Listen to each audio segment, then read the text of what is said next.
My name is Emily, and I'm here to share a story that made me question everything I thought I knew about life, faith, and the world around us. I'm not someone who ever sought out the extraordinary. I grew up in a small town in the Midwest, went to church on Sundays like most people I knew, but I never considered myself deeply religious. Life was routine: work, family, friends, and the occasional Netflix binge. It was an ordinary Tuesday morning when everything changed. The sky was overcast, a typical gloomy start to the day. I was rushing out the door with my second cup of coffee in hand, my phone buzzing with notifications about the meetings I was already late for. You know, just one of those days when everything feels like it's moving too fast and you're struggling to catch up. On my way to work, I felt an odd sensation, a sudden tightness in my chest. At first, I thought it was stress. I'd been under a lot of pressure lately, balancing deadlines and personal struggles. But as I tried to shake it off, it got worse. Before I knew it, my vision blurred, my legs buckled, and I collapsed on the sidewalk. What happened next is hard to explain in simple terms, but I'll do my best to walk you through it. One moment, I was there, hearing the distant sounds of traffic and concerned voices, and the next, everything went quiet. I wasn't scared or confused. It was as though I had stepped into a completely different reality, one that felt more vivid and real than anything I'd ever known. This isn't a story about a typical near-death experience. It's about what I saw, what I learned, and how it changed my perspective on everything, including the messages we're constantly fed by the world around us, especially Hollywood. What I encountered in those moments beyond life left me with revelations I can't ignore, and truths that I believe everyone deserves to hear. Let me take you back to that day and unravel what happened piece by piece. Stay with me. You might just find yourself questioning everything too. The moment I collapsed, everything seemed to blur into chaos. I remember the cold concrete beneath me, the distant murmur of voices growing louder as people gathered around. Someone was shouting for help. The sound of car horns and hurried footsteps mixed with the rhythmic thumping in my ears. Then, as suddenly as it all started, the noise faded, like someone had turned the volume down on the world. I opened my eyes, or at least it felt like I did, but I wasn't on the sidewalk anymore. I was somewhere entirely different. At first, it was hard to tell where I was. Everything was bathed in an intense, yet soothing light, as though the air itself was glowing. It wasn't blinding, though. In fact, it felt strangely comforting. The heaviness in my chest was gone, replaced by a sense of weightlessness. I could breathe again, but it was more than just physical relief. It felt like my soul had been unburdened. At first, I thought it was a dream. It had to be, right? People don't just leave their bodies and find themselves in some otherworldly place. I tried to piece it together logically. Maybe I'd fainted, and my mind was fabricating all this as a coping mechanism. But the clarity of what I was experiencing was unlike any dream I'd ever had. The colors were sharper, the sensations more vivid. I could feel the warmth of the light on my skin, hear the faint hum of something that wasn't quite music, but resonated deep within me. I started to walk, or float maybe. It was hard to tell. The ground beneath me seemed to shimmer, and every step felt effortless, as though I was being guided rather than moving on my own. That's when I noticed the figures in the distance. They weren't people in the traditional sense. They were shapes of light, glowing with an intensity that made them both beautiful and a little overwhelming. One of them approached me, and though it didn't speak, I understood what it wanted me to do: follow. It wasn't through words or even gestures. It was something deeper, like a direct connection to my thoughts. I hesitated. My mind was racing with questions. What is this place? Who are these beings? And most importantly, was I dead? Despite my confusion, there was no fear. A calmness enveloped me, as though I was exactly where I was meant to be. I followed the being of light through what felt like an endless expanse. It was neither sky nor ground, but something in between. A space that defied all logic, yet felt perfectly natural. As we moved, fragments of my life began to play out around me, like scenes projected on invisible screens. Childhood memories, moments of joy, pain, and even times I'd long forgotten. Everything was there, as vivid as if it were happening right now. I saw myself as a child running through my backyard, my mother's laughter echoing in the distance. I saw the heartbreak of losing my best friend in high school and the triumph of landing my first job. It was like watching the entirety of my existence laid bare, stripped of excuses or justifications. Just as I was beginning to process the overwhelming flood of memories, the scenery shifted again. The being of light stopped, and for the first time, I felt a presence beyond comprehension. Powerful, loving, and undeniably real. It was as though the universe itself had turned its attention to me, and in that moment, I realized I wasn't alone. What happened next defies explanation, but I'll try to put it into words. A voice, not a voice in the traditional sense, but something deeper, more profound, spoke to me. It wasn't harsh or commanding. It was gentle yet authoritative, like a parent guiding a child. It said, "You have questions and they will be answered. But first you must understand." This was the beginning of the most extraordinary experience of my life, a journey that would challenge everything I thought I knew about the world, faith, and the very nature of existence. Little did I know, the revelations to come would point directly to the way our world mocks what's sacred, often without us even realizing it. And so, I braced myself for what was about to unfold. As I stood in that luminous expanse, I tried to make sense of what was happening. Was this some sort of dream induced by the brain during trauma? Or had I crossed into some realm beyond life as I knew it? The rational side of me clung to science, replaying everything I'd learned about near-death experiences being a trick of the mind, a surge of brain activity before death. But the sheer vividness of what I was experiencing felt too real to dismiss so easily. The light wasn't just bright, it was alive, almost tangible. It wasn't harsh or blinding, but soft and warm, like it was embracing me. Colors I couldn't even name shimmered around me, moving and shifting like a living canvas. I reached out instinctively, and for a brief moment, it felt like I could touch it, as though the light wasn't just around me, but within me. The figure of light that guided me earlier was still nearby, patiently waiting as I wrestled with my thoughts. It hadn't spoken, yet I understood its presence as calming, like a quiet reassurance that I was safe. Finally, I gathered the courage to ask, "What is this place? Why am I here?" The response wasn't verbal, but I felt the answer resonate within me. It was as though the thoughts were placed directly into my mind, bypassing words entirely. "You are here to understand," the presence communicated, "to see what has been hidden and to learn what you must share." Before I could ask more, my surroundings shifted again. The glowing expanse transformed into what looked like a vast city, though not a city in any earthly sense. Towering structures of light rose around me, their surfaces reflecting an iridescence that felt otherworldly. The air was filled with a soft hum, almost musical, but it wasn't coming from any visible source. It was as if the city itself was alive, pulsing with energy and harmony. Walking through the city, I noticed figures moving in the distance. They weren't fully human, but carried a semblance of form. Beings of light, just like my guide. Each of them radiated a unique glow, some brighter, some softer, as if their essence reflected something intrinsic about them. Were they other souls? Angels? I wasn't sure, and honestly, I didn't feel ready to find out. As I explored, scenes began to play out before me, like windows into other realities.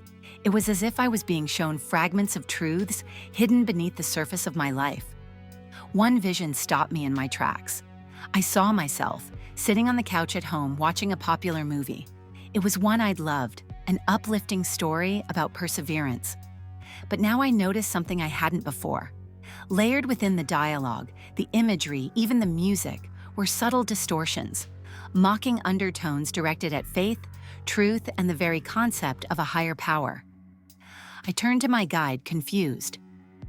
"Why are you showing me this?" I asked, my voice trembling. "Because the world you live in hides its truth behind a veil," came the reply, again not in words but in that undeniable inner knowing. "You have been surrounded by messages that desensitize you, that twist what is sacred into entertainment. Hollywood is not just an industry, it is a tool, shaping perceptions and leading many away from the light." The statement hit me hard. I'd always considered myself discerning, able to separate fiction from reality. But now, as I replayed scenes from countless movies, TV shows, and songs in my mind, I saw the pattern clearly. Subtle jokes mocking faith, depictions of spiritual practices as superstition, and glorifications of materialism and self-centeredness. All of it had been right there in front of me, and I hadn't noticed. It wasn't overt, which was precisely the danger. It was a slow, quiet erosion of belief, planted like seeds of doubt. Still, the skeptic in me couldn't fully accept this without questioning it. Isn't it possible I'm just imagining all this? I asked. Maybe my brain is piecing together memories and fears to create some kind of narrative.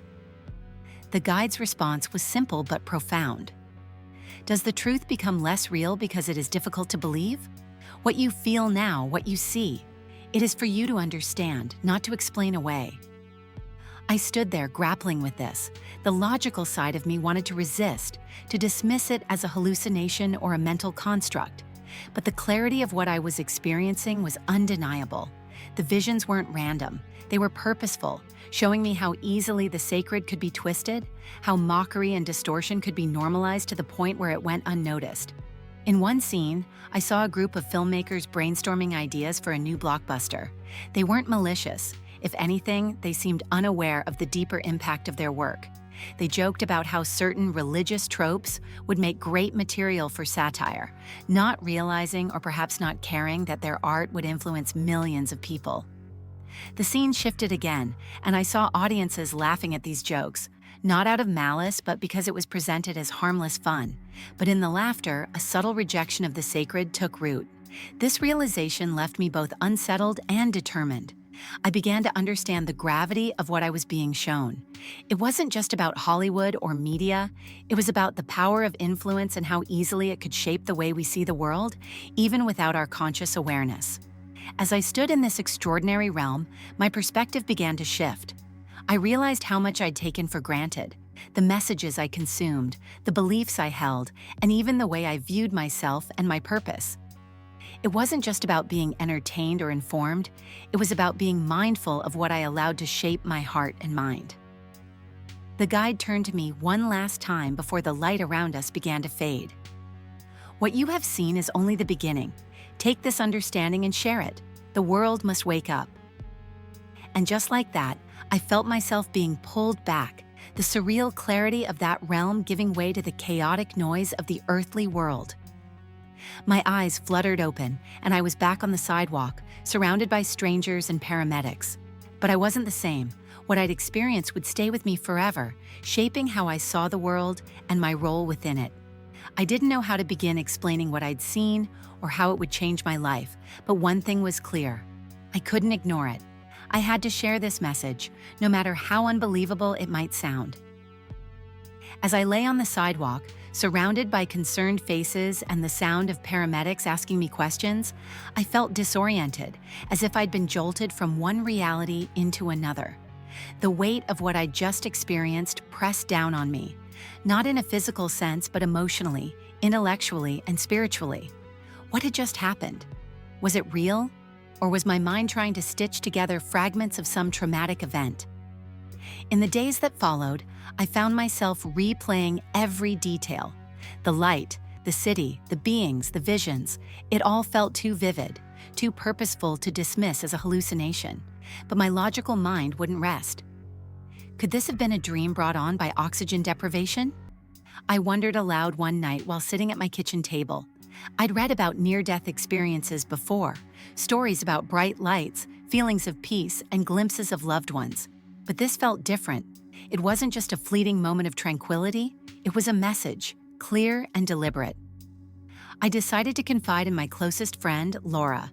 She was a science teacher, grounded and rational, and I figured if anyone could help me make sense of this, it was her. As I recounted the experience, she listened intently, her face a mix of fascination and skepticism. So, you're saying you saw a city of light and beings who spoke to you without words? She asked, her tone careful, as though she didn't want to offend me but couldn't fully wrap her head around it. Yes, I replied, leaning forward. And it wasn't just what I saw, it was what they showed me. Scenes from my life, from the world we live in, messages hidden in plain sight, especially in the media we consume. Laura raised an eyebrow. You think Hollywood is deliberately mocking faith? Not exactly, I said, choosing my words carefully. It's not about some grand conspiracy. It's more subtle than that, almost insidious. It's about how certain ideas and beliefs are reshaped, trivialized, or distorted over time, and the worst part? Most people don't even notice. She nodded slowly, but I could tell she wasn't fully convinced. I mean, sure, media influences culture, but isn't it possible you're reading too much into this? Your brain could have been trying to process stress or trauma. Near-death experiences are known to create vivid imagery. Her words echoed my own doubts, but something inside me wouldn't let it go. I thought about that, I admitted. But it wasn't just images or feelings, it was information. It felt like I was being taught something, shown the bigger picture in a way I can't explain. Laura sat back, thoughtful. If it's that significant to you, maybe you should write it down. Get it all out piece by piece and see if it starts to make sense. That night, I took her advice. I opened my laptop and began typing, recounting every detail of what I'd experienced. As the words flowed, I started to notice patterns, connections I hadn't fully grasped before. The visions of movies and shows weren't just random, they were chosen for a reason. Each one highlighted a subtle theme: the undermining of faith, the glorification of materialism, and the normalization of values that seemed to pull people further from what truly mattered. One particular vision stood out to me. It was a scene from a popular movie I'd watched dozens of times, one I'd loved for its humor and clever storytelling. But now, I saw it differently. A seemingly harmless joke about prayer, a caricatured depiction of a religious figure, and an overarching message that placed human ego above humility. It wasn't overt or malicious, but it was there, shaping perceptions one laugh at a time. As I reflected on this, I realized how easily we absorb these messages without questioning them. It's not that entertainment is inherently bad or evil, far from it. But when certain ideas are repeated often enough, they become normalized, ingrained in our collective mindset. The extraordinary realm had shown me not just what was happening, but why it mattered. It wasn't about judgment or condemnation, it was about awareness. I began to question my own role in this. How many times had I laughed at similar jokes, brushed off deeper meanings in the name of entertainment, or dismissed others' concerns about the content we consume? The thought was unsettling. It wasn't about pointing fingers at Hollywood or blaming the media. It was about looking inward and asking myself, what am I allowing to shape my heart and mind? Over the next few weeks, I couldn't shake the feeling that this experience wasn't meant for me alone. The guide's final words echoed in my mind. What you have seen is only the beginning. Take this understanding and share it. But how could I share something so profound, so personal, without sounding like I'd lost my grip on reality? The answer came unexpectedly during a conversation with my pastor. I hadn't planned to bring up the experience. I was still unsure how to articulate it. But as we talked about faith and the challenges of modern life, the words spilled out. To my surprise, he didn't look at me like I was crazy. Instead, he leaned forward, his expression thoughtful. "Sarah," he said, "what you're describing isn't unheard of. Throughout history, people have had experiences like this, moments of clarity that challenge their understanding of the world. What matters is how you respond to it." His words were a turning point for me. I realized that it wasn't about convincing others or proving the validity of my experience. It was about sharing the insights I'd gained, trusting that they would resonate with those who needed to hear them. Looking back, I see the tension between logic and faith as a gift, not a burden. It's natural to question, to analyze, and to seek answers. But some truths can't be fully understood through logic alone. They require a willingness to step into the unknown, to consider the possibility that there's more to life than what we can see or explain, and an open heart. And as I continue to unpack what I saw, I've learned that clarity doesn't come all at once. It comes in moments, in reflections, and in the connections we make along the way. Perhaps the most profound realization was this: the extraordinary isn't meant to replace the ordinary, but to transform the way we see it. What we choose to watch, believe, and value matters. And sometimes it takes a moment of transcendence to remind us of that truth. Looking back, I realize how much that moment changed me. It wasn't just the vividness of the experience or the overwhelming clarity of the messages. It was the way it reshaped my understanding of the world, myself, and the things I had taken for granted. It's more subtle than that, almost insidious. It's about how certain ideas and beliefs are reshaped, trivialized, or distorted over time, and the worst part? Most people don't even notice. She nodded slowly, but I could tell she wasn't fully convinced. I mean, sure, media influences culture, but isn't it possible you're reading too much into this? Your brain could have been trying to process stress or trauma. Near-death experiences are known to create vivid imagery. Her words echoed my own doubts, but something inside me wouldn't let it go. I thought about that, I admitted. But it wasn't just images or feelings, it was information. It felt like I was being taught something, shown the bigger picture in a way I can't explain. Laura sat back, thoughtful. If it's that significant to you, maybe you should write it down. Get it all out piece by piece and see if it starts to make sense. That night, I took her advice. I opened my laptop and began typing, recounting every detail of what I'd experienced. As the words flowed, I started to notice patterns, connections I hadn't fully grasped before. The visions of movies and shows weren't just random, they were chosen for a reason. Each one highlighted a subtle theme: the undermining of faith, the glorification of materialism, and the normalization of values that seemed to pull people further from what truly mattered. One particular vision stood out to me. It was a scene from a popular movie I'd watched dozens of times, one I'd loved for its humor and clever storytelling. But now, I saw it differently. A seemingly harmless joke about prayer, a caricatured depiction of a religious figure, and an overarching message that placed human ego above humility. It wasn't overt or malicious, but it was there, shaping perceptions one laugh at a time. As I reflected on this, I realized how easily we absorb these messages without questioning them. It's not that entertainment is inherently bad or evil, far from it. But when certain ideas are repeated often enough, they become normalized, ingrained in our collective mindset. The extraordinary realm had shown me not just what was happening, but why it mattered.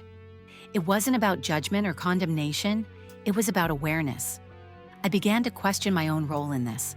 How many times had I laughed at similar jokes, brushed off deeper meanings in the name of entertainment, or dismissed others' concerns about the content we consume? The thought was unsettling. It wasn't about pointing fingers at Hollywood or blaming the media. It was about looking inward and asking myself, what am I allowing to shape my heart and mind? Over the next few weeks, I couldn't shake the feeling that this experience wasn't meant for me alone. The guide's final words echoed in my mind. What you have seen is only the beginning. Take this understanding and share it. But how could I share something so profound, so personal, without sounding like I'd lost my grip on reality? The answer came unexpectedly during a conversation with my pastor. I hadn't planned to bring up the experience. I was still unsure how to articulate it. But as we talked about faith and the challenges of modern life, the words spilled out. To my surprise, he didn't look at me like I was crazy. Instead, he leaned forward, his expression thoughtful. "Sarah," he said, "what you're describing isn't unheard of. Throughout history, people have had experiences like this, moments of clarity that challenge their understanding of the world. What matters is how you respond to it." His words were a turning point for me. I realized that it wasn't about convincing others or proving the validity of my experience. It was about sharing the insights I'd gained, trusting that they would resonate with those who needed to hear them. Looking back, I see the tension between logic and faith as a gift, not a burden. It's natural to question, to analyze, and to seek answers. But some truths can't be fully understood through logic alone. They require a willingness to step into the unknown, to consider the possibility that there's more to life than what we can see or explain, and an open heart. And as I continue to unpack what I saw, I've learned that clarity doesn't come all at once. It comes in moments, in reflections, and in the connections we make along the way. Perhaps the most profound realization was this: the extraordinary isn't meant to replace the ordinary, but to transform the way we see it. What we choose to watch, believe, and value matters. And sometimes it takes a moment of transcendence to remind us of that truth. Looking back, I realize how much that moment changed me. It wasn't just the vividness of the experience or the overwhelming clarity of the messages. It was the way it reshaped my understanding of the world, myself, and the things I had taken for granted. Even now, I'm not entirely sure what to believe about the nature of that realm or the beings I encountered, but one thing is certain. It left a lasting imprint on my soul. Before this happened, I thought I understood life. Like most people, I believed in a mix of science and faith, leaning on logic for answers and turning to spirituality only in moments of deep need. But what I experienced challenged that balance. It forced me to confront the idea that there might be more to existence than what we can measure, see, or even explain. For weeks after the event, I found myself revisiting the scenes I'd been shown, the subtle distortions in the media I'd consumed, the normalization of values that pushed faith and humility to the margins. It wasn't about villainizing Hollywood or any specific industry. It was about understanding how powerful the tools of influence can be when they shape the collective mindset of millions. How often do we stop to question the messages we absorb? How often do we pause to reflect on their deeper impact? I began to change my habits in small but meaningful ways. I started being more intentional about what I consumed, whether it was the movies I watched, the books I read, or the conversations I engaged in. I wasn't trying to shield myself from the world. Far from it. Instead, I wanted to ensure that what I allowed into my life aligned with the values I held dear. This newfound awareness also extended to my relationships. I found myself listening more carefully to others, not just to their words, but to what lay beneath them. Were they struggling with doubts? Were they questioning their purpose, just as I had been? My experience gave me a deeper sense of empathy and a desire to help others explore their own beliefs without fear of judgment. But alongside the personal growth came an undercurrent of uncertainty. Was what I'd experienced truly a glimpse of something greater? Or was it my mind's way of coping with the trauma of nearly dying? The skeptic in me couldn't help but wonder. I read articles and studies about near-death experiences, trying to find parallels or explanations. Some described bright lights and feelings of peace. Others spoke of encounters with loved ones or heavenly realms. But none quite matched the specific and purposeful nature of what I'd seen. The logical part of me leaned on science, accepting the possibility that my brain had crafted a vivid story in response to stress and oxygen deprivation.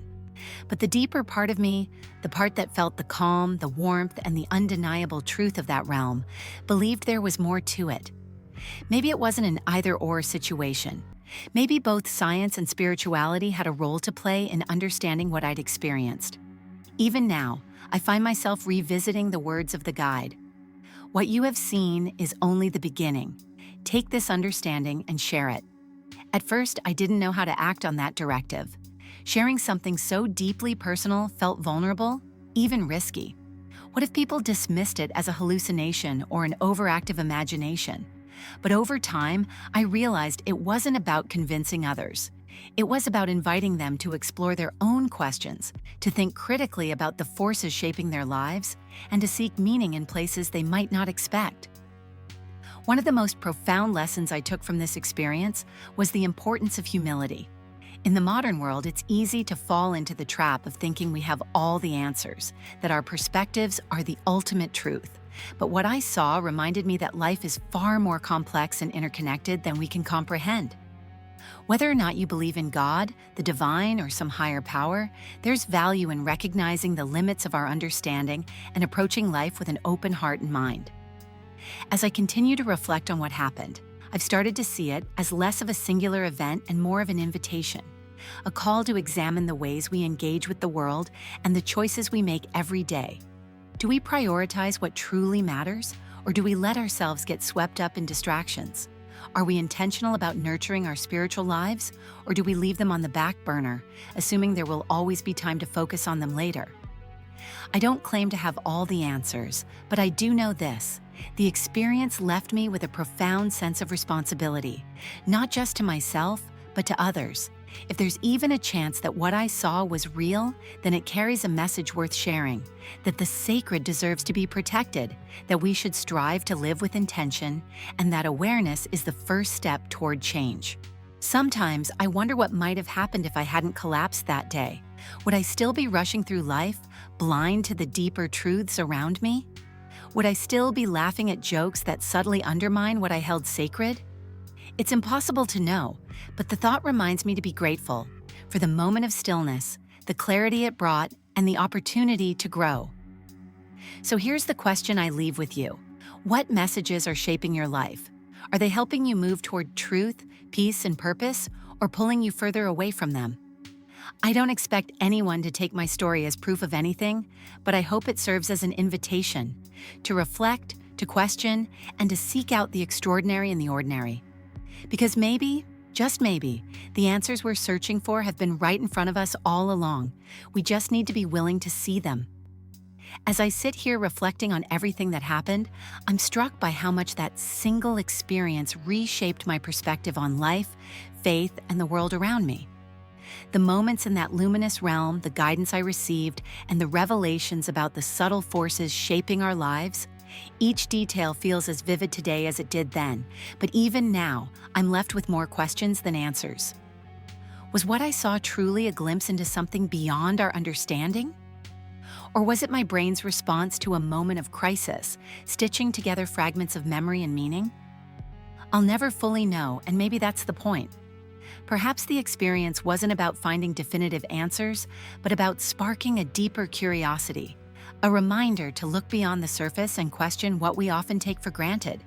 The scenes I witnessed, the subtle ways faith and sacred values are distorted, the power of influence in shaping perceptions, weren't just about what's wrong with the world. They were a call to awareness, to mindfulness. They reminded me that the choices we make, the media we consume, and the ideas we entertain all have a profound impact on how we see ourselves, others, and the world. But it wasn't all about what's wrong. There was also a sense of hope woven into those moments, the presence I felt, the calm assurance that guided me. It wasn't judgmental or condemning. It was loving, patient, and understanding, as if to say, there's always a chance to change, to grow, to realign with what truly matters. That hope is what I carry with me now, even in moments of doubt or confusion. What stands out most is how the experience challenged me to embrace uncertainty. So much of life is spent searching for certainty, for concrete answers to big questions. But maybe the real growth comes from learning to live with the unknown, to hold space for wonder and possibility without needing to pin everything down. After all, isn't life itself extraordinary enough to remind us there's more to this existence than meets the eye? To those listening, I don't expect you to take my story at face value. Skepticism is healthy, and questioning is a vital part of understanding. But I hope my experience inspires you to reflect on your own life, your own beliefs, and the influences that shape you. What truths have you overlooked? What questions are you afraid to ask? And what might you discover if you allowed yourself to pause and really pay attention? In the end, maybe the answers aren't as important as the questions we ask ourselves. Whether you see my story as a spiritual encounter, a product of the mind, or something in between, the takeaway is the same. Life is richer when we approach it with curiosity, humility, and an openness to the extraordinary. So as you go about your day, I invite you to notice the messages you encounter, the ones in the movies you watch, the conversations you have, and the thoughts that shape your choices. Take a moment to ask yourself, are they bringing you closer to truth, love, and purpose? Or are they pulling you away? Because at the heart of it all, the journey isn't about having all the answers. It's about being willing to explore, to question, and to embrace the beauty of the unknown. And perhaps, just perhaps, in that exploration, we'll find glimpses of something greater than ourselves,